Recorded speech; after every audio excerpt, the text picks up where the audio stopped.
Hello and welcome to Weekly MTG After Show, where we're going to unpack a lot of what you just saw on that very special debut for Innistrad Crimson Vow. I'm your host, Blake Rasmussen, and I'm like the fourth most important person on the show because I have two fantastic people from Wizards R&D here, Mark Rosewater and Adam Prozac, who barely need an introduction, but we're going to introduce them anyway. Mark, Adam, why don't you tell us a little bit about what you did for Crimson Vow? Let's start with you, Mark. I was the lead vision designer for the set. Adam? Cool. Yeah, and I was the lead set designer on the set. So Mark did a lot of the earlier work on the set, and then handed it over to me where I did the latter half of the set. Yeah, and we're going to spend the next hour picking their brains about Innistrad Crimson Vow. You can see kind of the schedule of events down at the bottom. We're going to start by showing off some of the cards. If you missed the debut, we are going to rehash a little bit of what's in there, but we're going to dive a little bit deeper, especially into some of the mechanics, some of the treatments. We've got the promos to show off, and we do have our own preview cards towards the end of the show that you have not seen before. Then we're going to dive into some Q&A, so make sure that you share your questions in the chat for Mark and Adam as we go along. Let's start by showing off one of the coolest aspects of this set, in my opinion, which was the basic lands. The Eternal Night basic lands are back with some fantastically spooky art. So you can find these in all kinds of boosters, collector, set, and draft boosters. With the black and white art. There are two versions of each land, and we're going to go through each of those so we can all gaze at the pretty art. There's the plains. I always get excited when I see full art lands just because many years ago, Chris Rush pitched them to me as a cool idea that nobody wanted to do, and now we do them all the time. So it's really cool. Rightfully so. This was one of my favorite parts of opening up Midnight Hunt, were these basic lands. Well, then I'm sure it'll be one of your favorite parts of opening up Crimson Vow. It absolutely I think these will. are super striking. Yeah. Yeah, they're really pretty.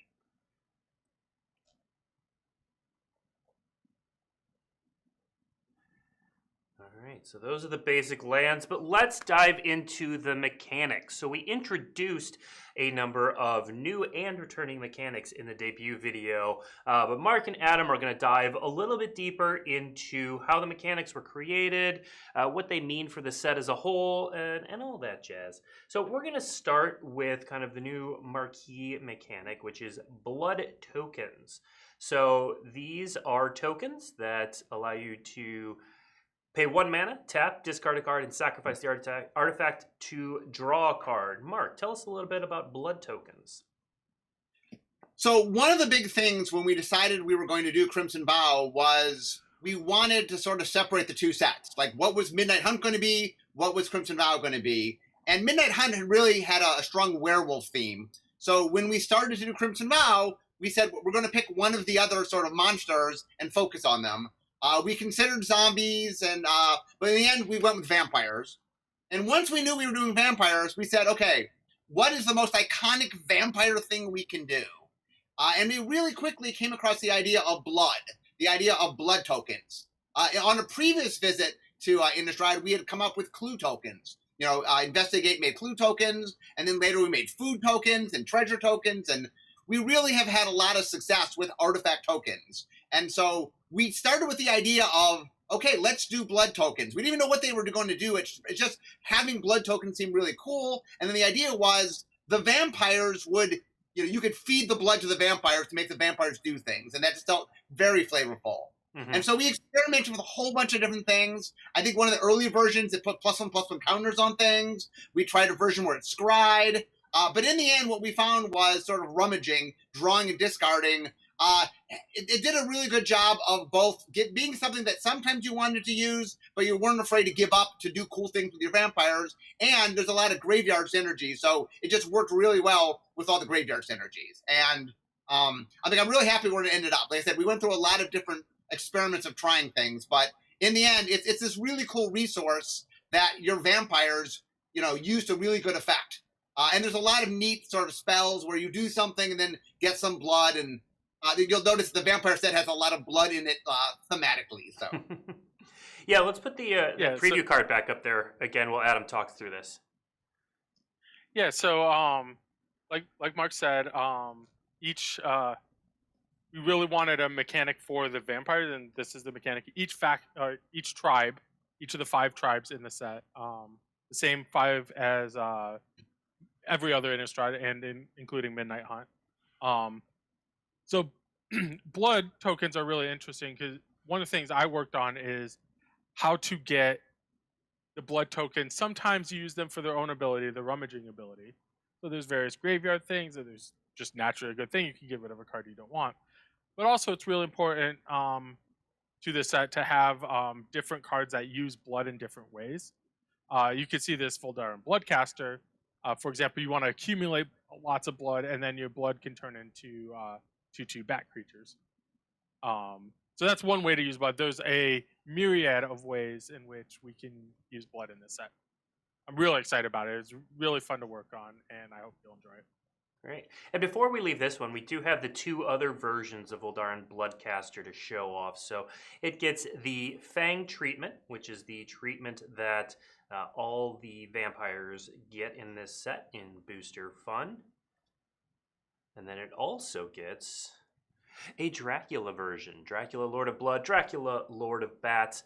If you didn't catch it in the debut, the Dracula versions are found as box toppers. If you buy a set, draft, or collector booster, you'll get one of these. You can also get them in collector boosters individually. Well, one other quick thing about blood I should mention is one of the things from a design standpoint we always look for is what we call glue.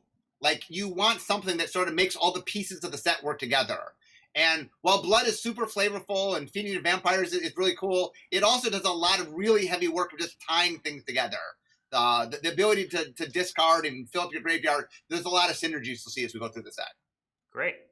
Well, let's check out one of the Innistrad sets are Innistrad sets are very heavily graveyard based, and so blood is one of the myriad of ways. We'll see others to help fill up your graveyard.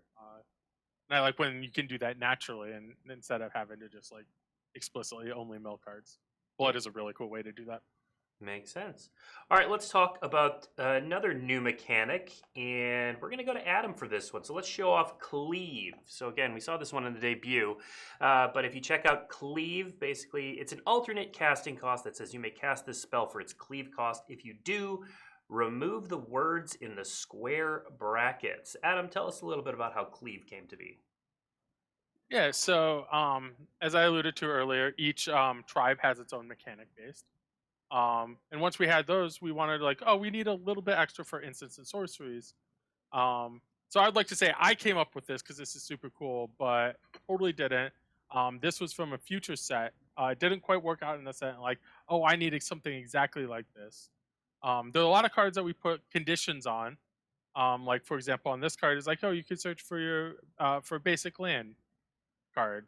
But what if you just cleave out the bracketed card, so it says search your library for a card and put it in your hand, so it works like a diabolic tutor type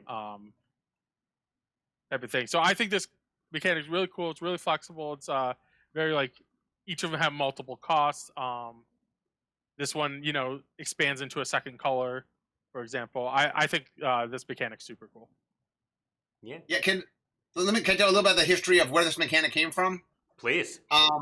So we were we were the exploratory design for Streets of New Capenna, and we were looking for just interesting things. I can't get too much into what Streets of New Capenna is, but Ari Nee, the winner of the third Great Designer Search, just had this cool idea of what if you could remove rules text? What if you could, part of sort of making the spell better was taking away things, taking away actual text. And that just felt really neat and cool. It didn't end up quite working out in Streets of New Capenna, but Mark Gottlieb, who's the vision designer for that set, was also on the set design team for Crimson Vow, and I believe he's the one that suggested it. Like he couldn't use it, so he offered it up to Adam because they know they were looking for a spell mechanic. He goes, "We have a really cool spell mechanic we can't use. Maybe you guys could use it." Yep, very cool. Well, let's move from a spell mechanic to a combat-focused one and talk about training. So training, and we'll show it up here with Savior of Allenbach, is a we're gonna get it up on the screen. There we go. Whenever this creature attacks with another creature with greater power, put a +1/+1 counter on this creature. Mark, tell us a little bit about how training came to be. So basically, back in Guilds of Ravnica, we made a mechanic called Mentor for the Boros Guild, and it ended up being in the set. But after all was said and done, Eric Lauer said that he always thought it was a little bit backwards. And so we decided to sort of take what he liked. He goes, we could have done it this way. And so when we were making the set for the humans, we wanted the humans to sort of team up together. And so we took sort of the mirrored Mentor, if you will, right? So Mentor, it's the opposite. It's you want to attack. The larger creature has the ability and gives it to a smaller creature. And here, the smaller creature needs the larger creature, but then it makes itself better. And so we thought this played a little bit better because in Mentor, once you had the big creature often would win the game for you. And so here it took the mechanic that we liked, but tweaked it a little bit and made it a little more, just made the gameplay work a little bit better. Yeah. And Adam, what role does training play in the set? So a lot of the strategy, and this is for the humans, is you'll want to get a singular big creature and lots of creatures with training. Where Mentor's the other way. You wanted one big Mentor and one other creature. This wants lots of creatures with training, and then one other big creature that can train them all. The Savior of Allenbach is really cool. One of the things I like about it is it's very versatile. Mm-hmm. You can use it to exile your opponent's things, get them out of the way. But you can also exile cards from your graveyard, kind of like a reanimation effect. I think it's super cool. Yeah, I mean, for the most part, it's your creatures are just going to get bigger. But the Savior of Allenbach is especially cool because it both gets bigger and has the versatility against a wide variety of strategies. Yeah. There is a cool training does something cool, by the way, with werewolves. So werewolves obviously are human on one side, and they're smaller, so they get bigger when they're werewolves. So it's kind of fun that you sometimes can train with the human side of the werewolf, and then when the werewolf gets big, you can train with the werewolf. So the fact that it grows bigger, there's a nice synergy with the humans.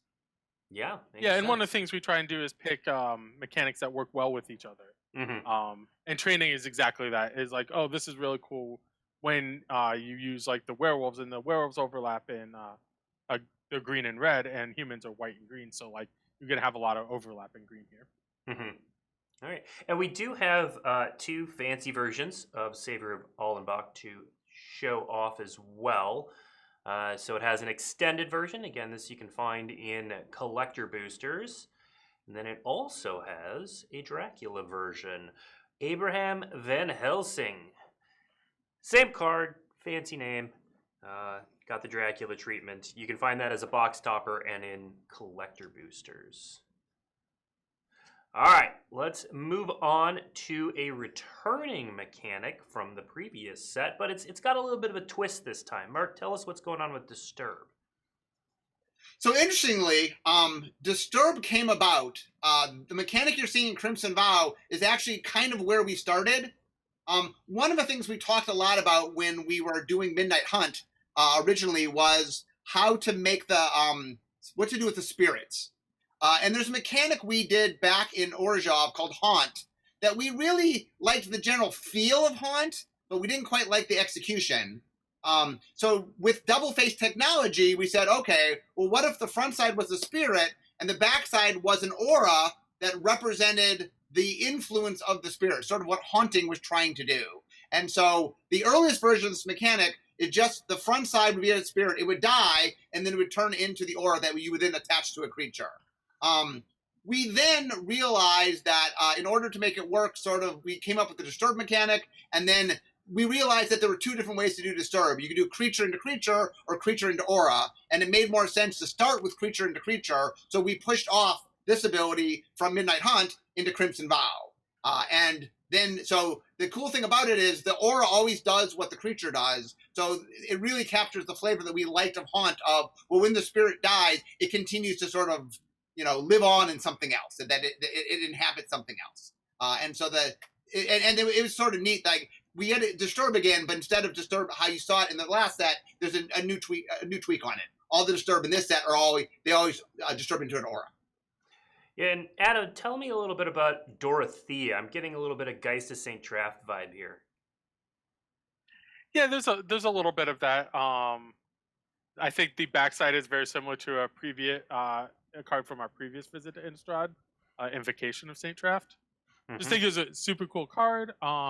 Really like the idea. Like Mark said, Disturb's super cool. One thing I like about it is you get to put the front half of you get to start on the spirit side. So it's going to be a lot more spirit tribal, because it's easier to get your spirits because you don't have to like have your humans die so they come back in spirits like Innistrad, like Midnight Hunt. The other thing that's cool about spirits is like there's a lot of aura and enchantment synergy. So you'll see a lot of cards that have synergize with spirits or enchantments, and I think that's pretty cool. But yeah, Dorothea is really nice. It could be a really nice early blocker, or even like a way to get in some extra damage. But yeah, the really powerful side, the thing that's going to be a lot of extra damage is the disturb thing. You can get it on a creature that can attack multiple times. Geist of St. Traft is a beloved card, and mostly because it does a lot of damage, and that's what this does. Yeah. And Dorothea has an Eternal Night version as well that we can show off here. There it is. That's spooky. Yeah, the other one was like gently spooky. This one's a little like nightmare inducing.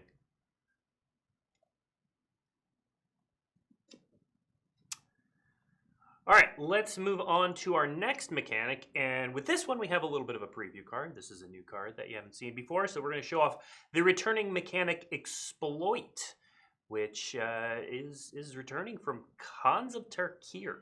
So Felstinger. Dragons of Tarkir, I think? Dragons of Tarkir. Thank you. Dragons of Tarkir. Yeah. Tarkir. It's in there. Felstinger is a 2 and a black for a creature, Zombie Scorpion. It's a 3/2 with Death Touch and Exploit. When Felstinger exploits a creature, target player draws 2 cards and loses 2 life. Adam, tell us about how Exploit ended up in the set. Yeah, so originally zombies were very heavily graveyard focused, but did not have a mechanic attached to them.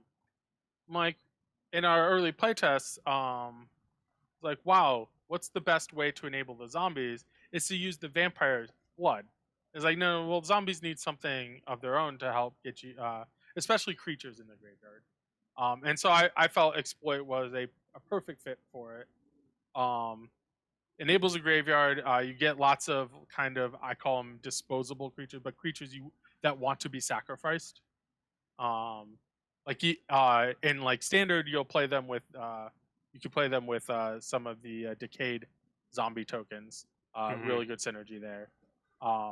Crimson Vow doesn't have decayed zombie, but it has a lot of stuff in that space that you get to exploit for free. Like this card, I think is super exciting, especially when you start pairing it with reanimations type stuff that often shows up in black. And so that you get to do this multiple times a lot, by exploiting itself. Some of the times, or sometimes you just want a strong creature. I think this card's super cool and provides a glue for a lot of different strategies. Well, yeah, as chat pointed out, it's basically the Black Muldrifter, so I'm on board. So I just want to real quickly point out, to film the story a little bit of what happened. In Vision Design, we did make a mechanic for the zombies.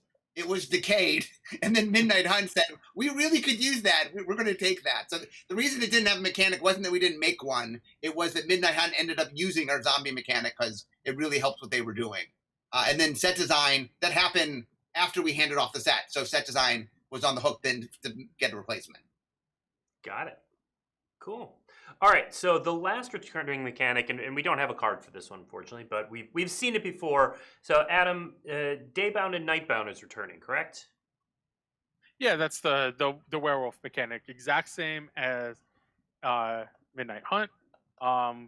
We talked a bit about it. It was probably the easiest one for us to settle on. It's just like trying to think of something different, another way for the werewolves to transform. Just doesn't make it play well with your other werewolves from Midnight Hunt. So we're just like, yeah, we should definitely keep it the same. Just expect to see more exciting werewolves as the set gets previewed. Yeah, and speaking of previews, before we move on to the next section, so previews are happening. Nightbound real quick. Sure, go ahead. It's only on werewolves. So Yeah. Midnight Hunt had Daybound, Nightbound, and other things. It's just the werewolf mechanic in this set. There's no other use of Daybound, Nightbound. Midnight Hunt really did a lot with that. Here, the werewolves still have it, but it's only on the werewolves. Gotcha. Makes sense. It's only on the werewolves, and it's only on double face cards. All right. So, Midnight Hunt had a number of single face cards that would make the day-night. They didn't care when it's flipped. It's only werewolves here, and it's only double face cards. Gotcha. All right. Well, let's move on and talk about some promos that will be available during Crimson Vow season. So we've got a few promos here. Some of these you've seen before. Some of these you might not have. So we've got the play promos. We've got Geistlight Snare, which is an instant for 2 and a blue that costs 1 less to cast if you control a spirit, and also costs 1 less to cast if you control an enchantment. So this is one of those cards that Adam was talking about earlier that cared about both spirits and enchantments. And then once you do that, you get a little mana leak. It's counter target spell unless its controller pays 3. So it could be a 1 blue mana leak. Then of course Fellstinger we just saw. And then Dominating Vampire is a 3/3 vampire for 1 and 2 red mana. When Dominating Vampire enters the battlefield, gain control of target creature with mana value less than or equal to the number of vampires you control until end of turn. Untap that creature. It gains haste until end of turn. Adam, why did we decide to highlight these as some of our play promos? Yeah, I think they just show off. One, they're all super cool cards. And other thing is they kind of show off like what the set is doing. Like I alluded to, the spirits and disturb auras really help this Geistlight Snare. Cheap bottom out at even 1 mana a lot of some of the times. Fellstinger is a really nice piece for various exploit or sacrifice decks. And Dominating Vampire I think is cool because like every once in a while it just targets itself and has haste. So that's another cool thing you can do with it. And in addition to taking, stealing your opponent's creatures temporarily. Sometimes if they don't have any creatures, you just give this haste, essentially. Just give it haste and get in there. All right, next up, let's look at the bundle promo. So we saw the main set version of this card in the debut. Sigarda Summons is a 6 mana, 4 and 2 white enchantment. Creatures you control with +1/+1 counters on them have base power and toughness 4/4, have flying, and are angels in addition to their other types. Adam, tell us what's cool about this card. Yeah, so I mean, if you're have +1/+1 counter synergies, like training in this set is a good way. There are plenty of other +1/+1 counters, but like you get a huge flying army very quickly with this. They're base 4/4, and they're going to have at least 1 +1/+1 counter, so they're likely to be 5/5 or larger. Really gets a huge flying army quickly. Can end the game on the spot sometimes. Very cool. And finally, we have the Buy a Box promo. So of note, this is at your local WPN stores, while supplies last, but this is in addition to the box topper. So there are the Dracula box toppers, which come inside every set, draft, or collector booster box you get. But then if you buy one of those boxes and your local WPN store has these still in stock, you will get a Castle Dracula version of Voldaren Estate. And if you want to check out all of these promos, you can head to dailymtg.com, I believe right now, and check out the collecting article that shows where you can get each of these promos. Yeah, I think this card's super cool. Obviously, there's a bunch of vampires in Midnight Hunt. We're gonna add a bunch of vampires in Crimson Vow, and then there's like one of the problems with like 2-color aggressive decks is that you often need an extra dual land. Mm-hmm. And I think the Castle Dracula, the Voldaren Estate, does a really good job at helping with that while giving you extra stuff later in the game. Like vampires are gonna use blood a lot. Mm-hmm. So this is There a will really be great blood. tool for those decks. All right, let's move on to the meat of this show and actually preview some cards, some new cards. We showed off Fellstinger earlier, but we've got 3 exciting cards to show off and talk about. And then after that, reminder chat, we're going to take your questions straight from chat. So feel free as we get towards the end of these 3 cards to start putting your questions for Mark or Adam in chat. And we'll get to as many as we can in the time that we have. So let's start with the first preview card appropriate for this set and the wedding that is taking place. It's a wedding announcement followed by wedding festivities. Wedding announcement is a 3-mana, 2 and a white enchantment. At the beginning of your end step, put an invitation counter on wedding announcement. If you attacked with 2 or more creatures this turn, draw a card. Otherwise, create a 1/1 white human creature token. Then, if wedding announcement has 3 or more invitation counters on it, transform it. And it transforms into Wedding Festivity, which is also an enchantment that says creatures you control get +1/+1. Mark, why don't you tell us about this card, especially since it's a white card that says draw a card? So there's a couple things. First off, we did a lot of vampire top-down, so there was a lot of sort of coming up with cool vampire things. But another part of the set was there was a wedding. And so there's a lot of tropes for weddings. So we also wanted to do a lot of cool top-down wedding themes.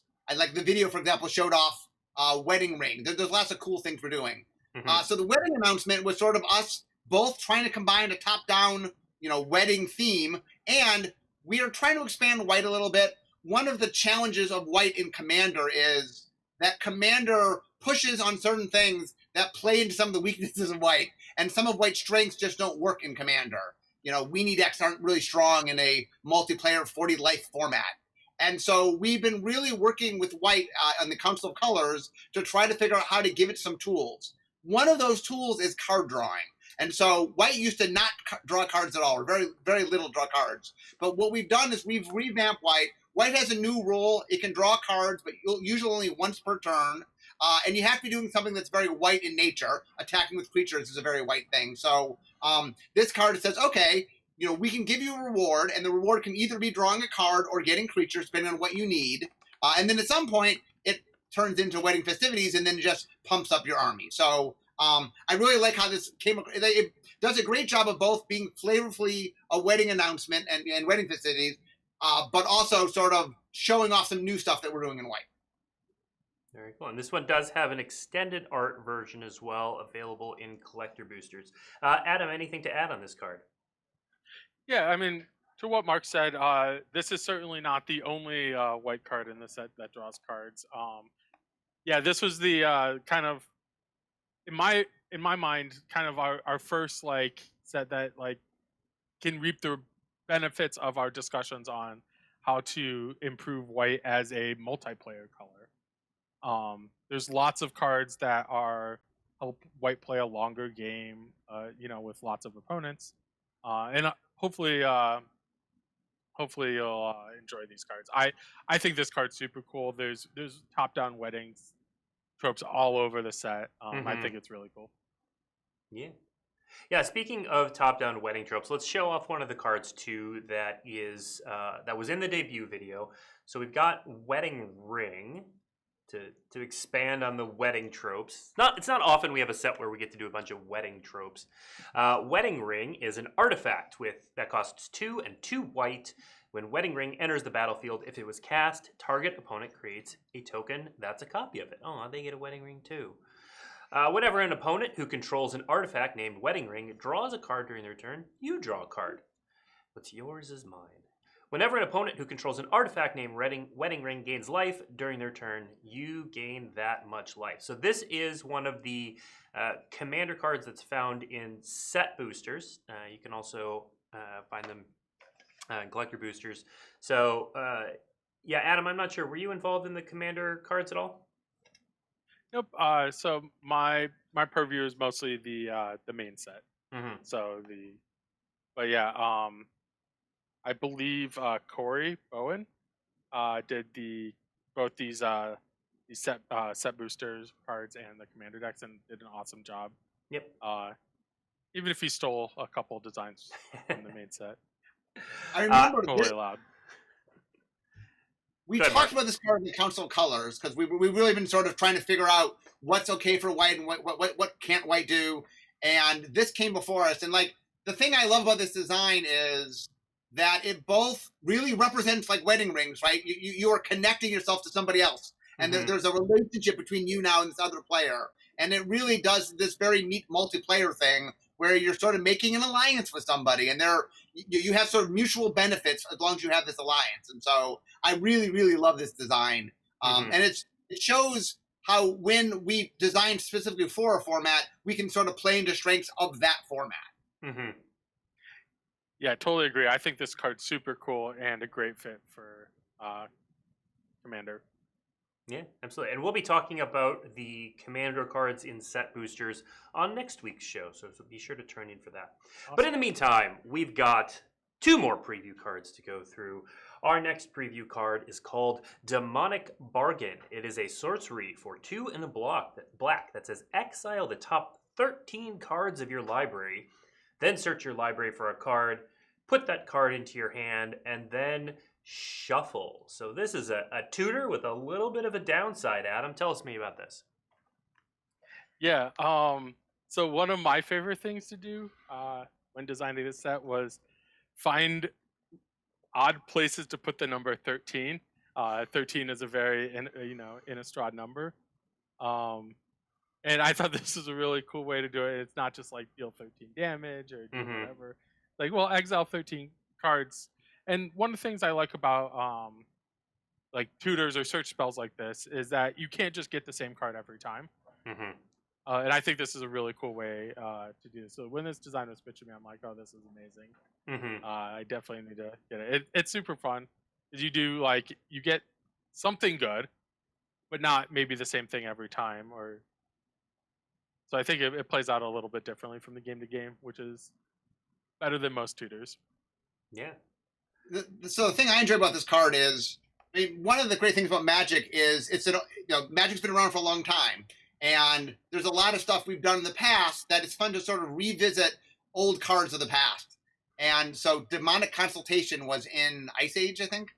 Yep. And so this is kind of like for those, that's a long, long time ago, right? That was many, many years ago. This is sort of rediscovering that sort of card, and sort of it's fun to bring back old cards, and that the people who played Magic for a long time might recognize this sort of illusion, and those that don't, it's just a cool card unto itself. But that's the thing I sort of love about this card. It has some nostalgia sort of secretly inside it. Yeah, absolutely. All right, so we've got one more card to show off, and then we're going to hit the Q&A section of the show. I've got a few questions from chat so far written down, but definitely please put your questions for Mark and Adam in the chat, and we'll get to as many as we can. But before then, let's show off our last card, Grolnok the Omnivore. It is a 3/3 legendary creature frog for 2, a green, and a blue. And whenever a frog you control attacks, mill 3 cards for, those frog tribal decks.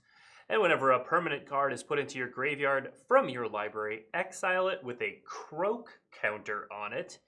You may play lands and cast spells from among cards you own in exile with croak counters on them. I have one word for you two. What?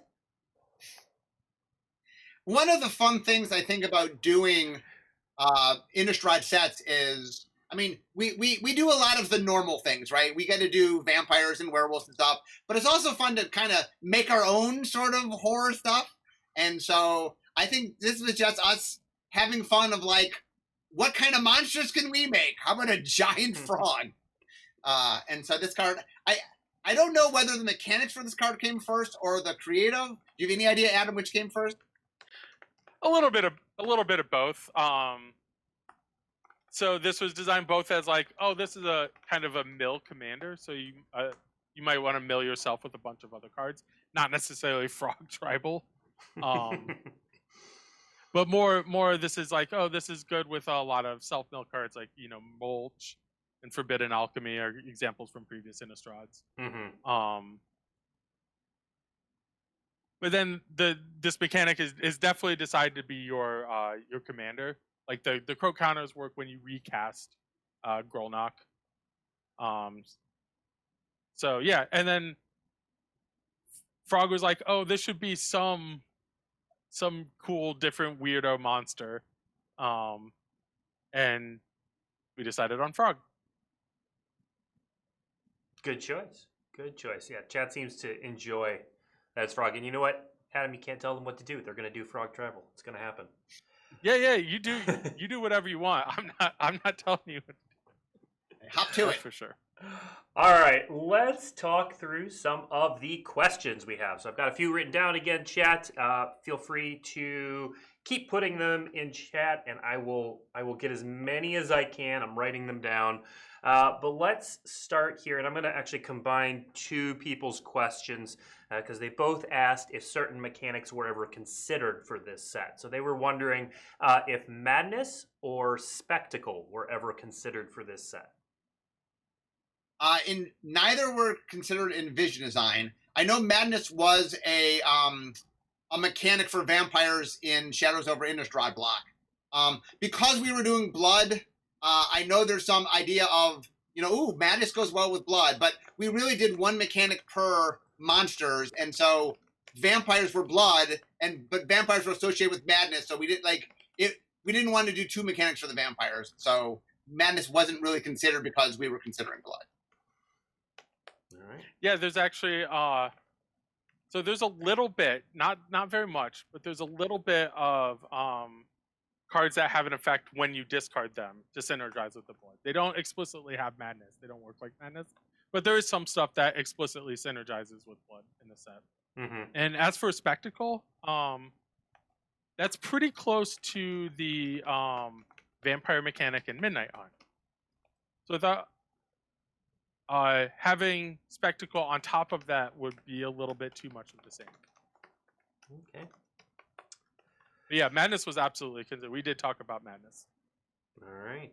Well, like Mark said, we don't want two mechanics per tribe. Cool. All right.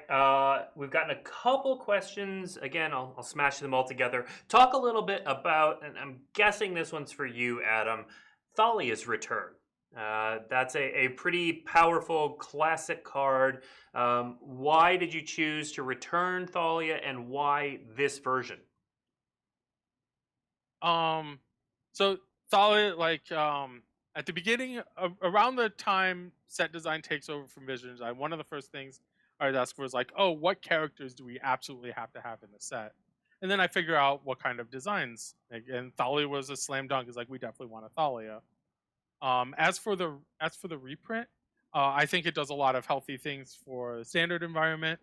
I think it's a fun card to be kind of epitomizes how the humans can be slightly disruptive as well. They're not just all attacking creatures with +1/+1 counters and whatnot. But yeah, we did consider a lot of other reprints in the space, but it felt right for Thalia to do a reprint instead of a new design here.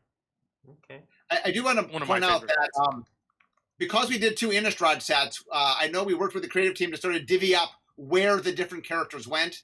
And obviously, certain ones were part of the story and other parts were, it just made more sense in this set than that set. But one of the big questions I got in Midnight Hunt was, where's Thalia? Where's Odric? Where's Geralf? And here, they're in this set. We had to save them for the second set. Right. And for the most part, if you most of the high profile characters are in either Midnight Hunt or in Crimson Vow. All right, fair enough. The next question's a question for me. When will Commander deck lists be released? November 8th. So the way previous season's working starts today. The full main set will be revealed by November 5th.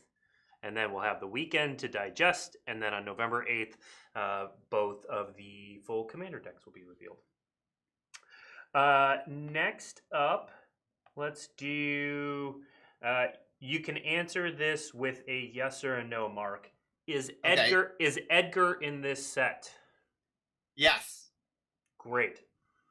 We'll stick with the is it in this set. Again, you can answer yes or no. I figured we might as well just get this out of the way. Chat's asking for it. Mark, is Snapcaster Mage in this set? No. Okay. All right. Moving on from those. Let's see. Adam, how about this? Is there any skeleton tribal support in this set? There was a little bit in some previous sets. Is there any skeleton tribal support in this set? I don't believe so. So most of the tribal support is for one of the main 5 humans, spirits, werewolves, zombies. There is one Vampires. skeleton in the set. Okay. Okay, there is a skeleton. I don't think it has explicitly It doesn't have any references other tribal. It skeletons. doesn't have any tribal, but there is a skeleton. Right, It's a common skeleton. There's a common card that's a skeleton. Okay, and there's a you saw the frog tribal card, so to speak. There's a couple of ways where it's the best execution of card is to allow it to work with other cards of the same type. I can think of at least one that's really cool that does that, but there's a little bit else, but no skeletons. All right. You guys may or may not know the answer to this question, but we'll start with you, Mark. Why are the Dracula cards non-legendary? Oh, so mostly what we were trying to do is when we do sort of the overlay, like we did with Godzilla, we're not making new cards. We're just doing existing cards. And so we go and find from the cards in the set, what is the best card we can do that sort of captures that. But all the characters are, from a standpoint of the story, they're all legendary. But if we only limited ourselves to legendary creatures, it would be a lot harder for us to do this. So we allow ourselves to sort of fit with whatever makes sense for the set. And that's why they're not all legendary. Okay. Right, and there's a mix of stuff we do there. Sometimes we make new legendary characters to fit a legendary character. We did that a couple times here. And other times it's like, my favorite Dracula card is the one we previewed, is Valdarin Estate or Castle Dracula. Like those both work really well as both, and sometimes so we don't have to do anything. Yeah, makes sense. Are there any non-black or red vampires? Can I answer this? Yeah. Yes, there are. Just like werewolves in Midnight Hunt, where we said, you know what? Normally, werewolves had always been in red and green in Innistrad sets, but we went to a third color. There were black werewolves in Midnight Hunt. We did the exact same thing. We envision design, like, okay, we need a third color. And it's pretty clear where the third color wants to be for vampires. Both historically where vampires have been and because Edgar's in the set, the third color was not a big shock of where we needed to go. Yeah, so it works a little differently than so Midnight Hunt had one werewolf in each of the non-red and green colors, or at least one werewolf. It's 3 in black, 1 in white, 1 in blue. Yeah, right. And then in Crimson Vow, it's just white, so red, black, and a little bit of white. All right. But the one thing that we do in Crimson Vow that we didn't really do in Midnight Hunt is there's a lot of exploration of 2-color legendary creatures between those 3 colors. So yeah, if you want a red-white legendary vampire, you will see that. If you want that we are playing around with all 3 colors from a commander standpoint, because unlike werewolves, vampires have a wealth of history for commander. So we wanted to give you some options of what you could do with your werewolf, your vampire commander. All right. Yeah, I think there's a red-white, a red-black, and a black-white legendary creature vampire. Cool. This isn't about necessarily this set, but it's about vampires. It's just topical. You can answer yes or no. Will we ever see Baron Sengir again? I don't know the answer to that. I mean, we did see him in Commander Legends, right? That he showed up again. Yeah. So I mean, I don't know whether he's, I mean, alive. I don't know if it's the right word, but yeah, I don't know. I mean, I'm not sure. Obviously, we do stuff when we see characters from the past, so I don't know if he's still around or not. I honestly don't know. All right. Yeah, I suspect Magic will be around long enough for us to see him again. That's my we talked about this earlier, but the question was in chat, and I want to make sure to get to all the good questions. So, Adam, is Daybound, Nightbound still in Crimson Vow? Absolutely, yeah. We went over that. It's the werewolf mechanic. It works exactly the same. But as we said earlier, it's only on double-faced werewolves in this set. There are no single-faced cards or no non-werewolves with Daybound, Nightbound. Gotcha. All right. The next question. So the question was the tutor ever tested at 2 mana? So that's Demonic Bargain. Adam, was it ever tested at 2 mana? Oh, not really. We liked it at 3 mana. It is pretty reliable. It's not 100% reliable, but it's fairly reliable, and thought 3 mana was the right cost for it. All right. Mark, I think you've talked about this elsewhere, but who are the 3 planeswalkers that are featured in this set? Okay, well, we saw Sorin in the preview video. The other 2 are Kaya and Chandra. Yeah. Who are both dressed for a wedding. So there's some cool outfits. For those who like to see our planeswalkers dressed up in cool outfits, you'll get to see that. So yeah. Next up, let's do. Okay. If for you two, I'm prefacing this one. You can answer the question if the card has already been shown. You can just name it. If it's a card that hasn't been shown, then you can give a generic characteristic for it. What is the card in this set you are most excited for? So I was about to say I am super excited for the new Kaya. We don't have, it's not time to preview it yet, but I'm really excited about that. The other card, I think consensus favorite card among a lot of the people that worked on the team is a white card that is a mass creature destruction. That I think is a really cool riff on that. All right. Yeah, I'm looking at the set right here to try to remember what my favorite card in the set is. The one thing for the audience is I worked on this 2 years ago, so it's. I worked on it. I worked on it about a year ago, so. I just don't want to name a card and go, that's not from this set. That's from a set you guys haven't seen yet. So, I know there's a legendary slug that I really like. And I'm a big fan of goofy creature types, and so the slug is a lot of fun. Yeah. Oh, the slug is hilarious. I love it too. It's a lot of fun. I'm not saying that's very powerful. Yeah. Yep. And Adam Chat wanted to point out, if the White Wrath you're talking about is by invitation only, that was actually spoiled already. Oh, there it is. There you go.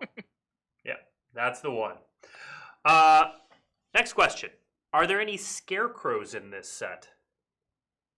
I will check. Give me a second. Yeah. I do not see any scarecrows in it.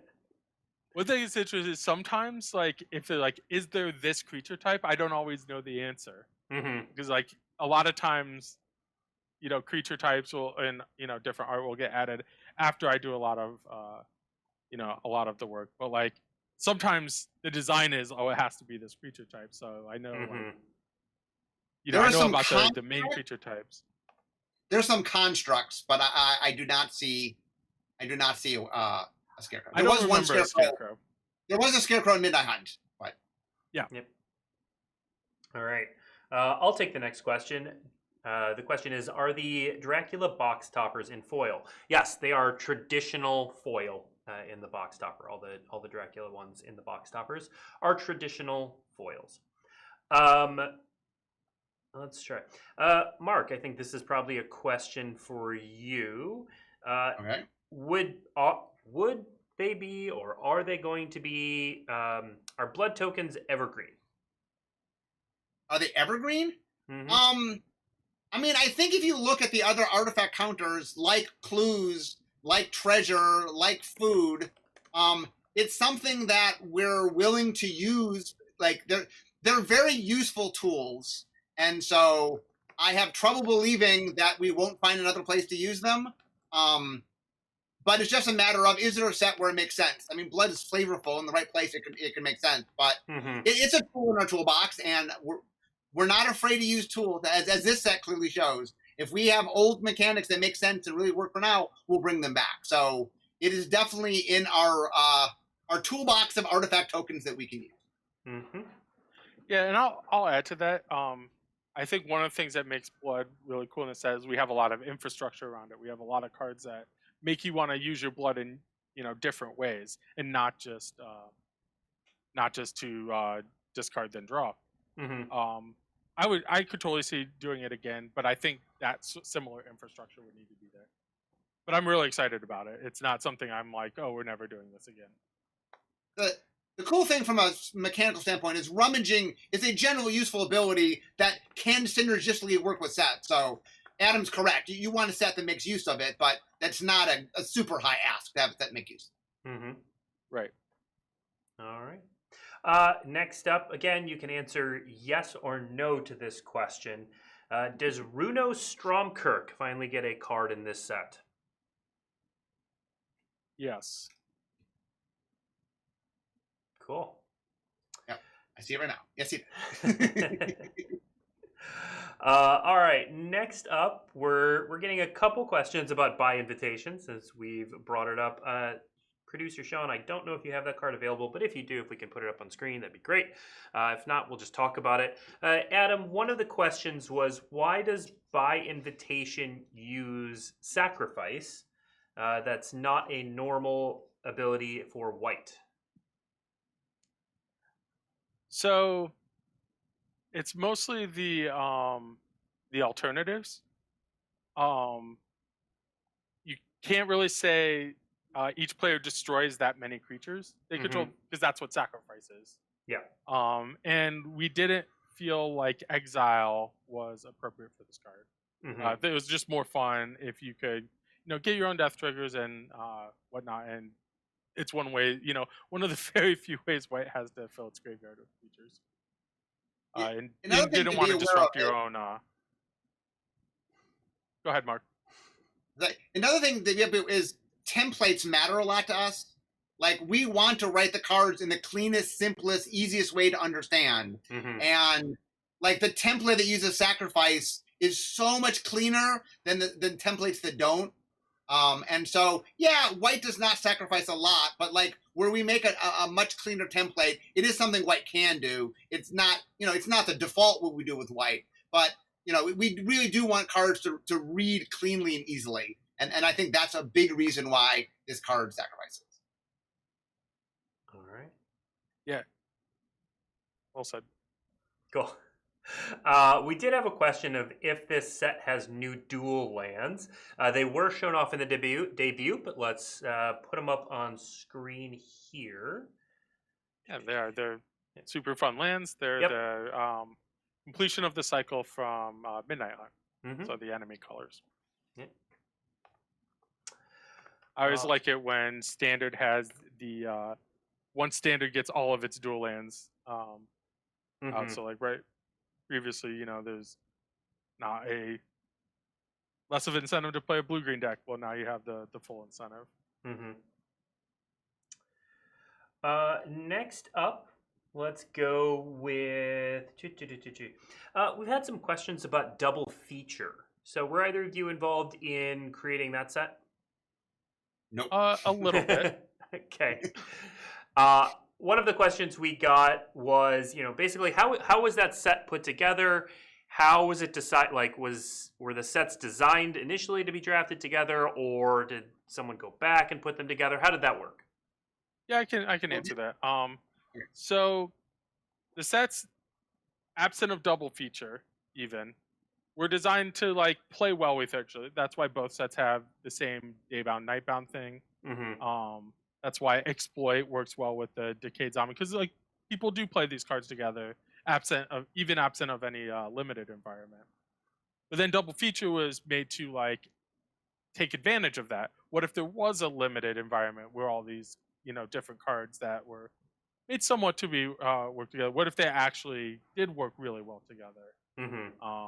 And so cards were picked for the double feature to work well with the two sets together. Let me just add something to that. When we go back to a world, one of the things we're always conscious of is what were the decks people built previously. So, like we brought up Madness before. Like, we understood that Blood and Madness would play well together, but we also knew that, hey, if you have a vampire, a black-red vampire deck, odds are there's some Madness cards in your deck. So when we build things in world, we do think of where they were before because we want them to play well together. Like, if you have a zombie deck from previous Innistrad, we want to play well with this zombie, zombies from this set. So we are always thinking about trying to make them connect. And so obviously the Midnight Hunt ones and the Crimson Vow ones connected, but they also connect to all the old ones as well. We definitely want to think about, hey, somebody playing a vampire deck, if you brought the old vampires from Innistrad, hey, there's synergies with the new vampires. We understand that people take the new cards and add them to their old cards. So we are always thinking about what are the themes that people like about this. And so when we make vampires, we're very conscious of what are the previous vampire themes we've done. Yeah. I'm going to answer a swath of questions we've been getting that are all kind of on the same topic, asking how many zombies are in the set, how many werewolves are in the set. Stay tuned.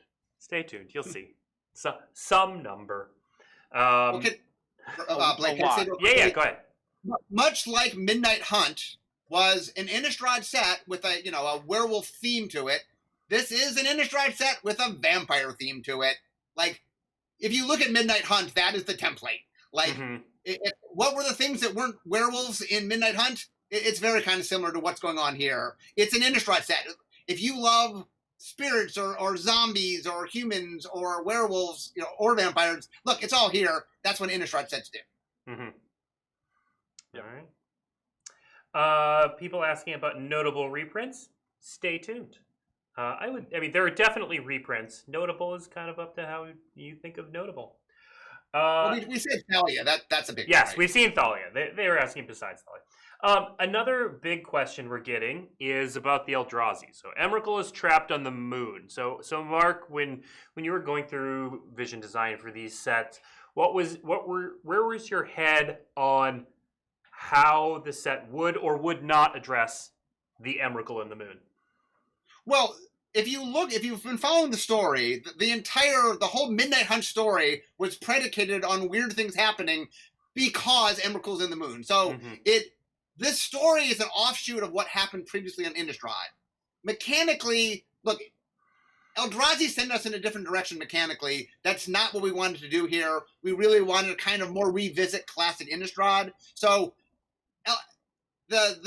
the fact that they were here before, the fact that the last trip to Innistrad, that affects the story, but mechanically we really didn't want to go down that path. So it has a huge influence on the world, but it doesn't have a big influence on the set. All right. Yeah, for example, one thing we specifically tried to avoid was explicit references to Eldrazi. There's no like colorless matters cards or anything like that. We wanted this to be Innistrad, not Innistrad plus Eldrazi. Right. Makes sense. Let's see. We are just about out of time. I want to make sure we get to a couple last questions. Adam, is Exploit only in black and blue? Yeah. All of the tribal mechanics are confined to their two colors. So as the zombie mechanic, it is on. I think it's exclusively on zombies, and it's only in black and blue. All right, good to know. Also, for people who are still putting questions in chat, first of all, thank you. We are just about out of time. I want to encourage you to head to dailymtg.com today. There is a ton of information on there that will answer a bunch of your questions. There's a mechanics article that goes through all of the mechanics, new and old. There are collecting articles that talk about where the different treatments are found and how common they are, that sort of thing. So there's a lot of information there. Definitely head there to check things out. Most everything should be up by this point. Before we go, let's show our 3 preview cards from this show one more time. So we're going to start with Wedding Announcement and Wedding Festivity. A double-face card that flips to make all your creatures bigger. And then next up we have Demonic Bargain, the latest in a line of tutors that has a drawback. And then finally, Grolnok the Omnivore. Frog tribal, no matter what Adam says, but it also does so. Y'all want to build frog decks? I'm very happy. Build your frog decks. Build them. All right. That is all the time we have. Thank you, everyone, for tuning in. Thank you, Mark and Adam, for answering all of the questions and sharing some more insights about Innistrad Crimson Vow. Previews are going on now through November 5th. And then the set hits MTG Arena and Magic the Gathering Online on November 11th, followed by pre-release, followed by the global release the week after that. So thank you, everyone. We'll be back next week to talk more Innistrad Crimson Vow. Have a good week. All right.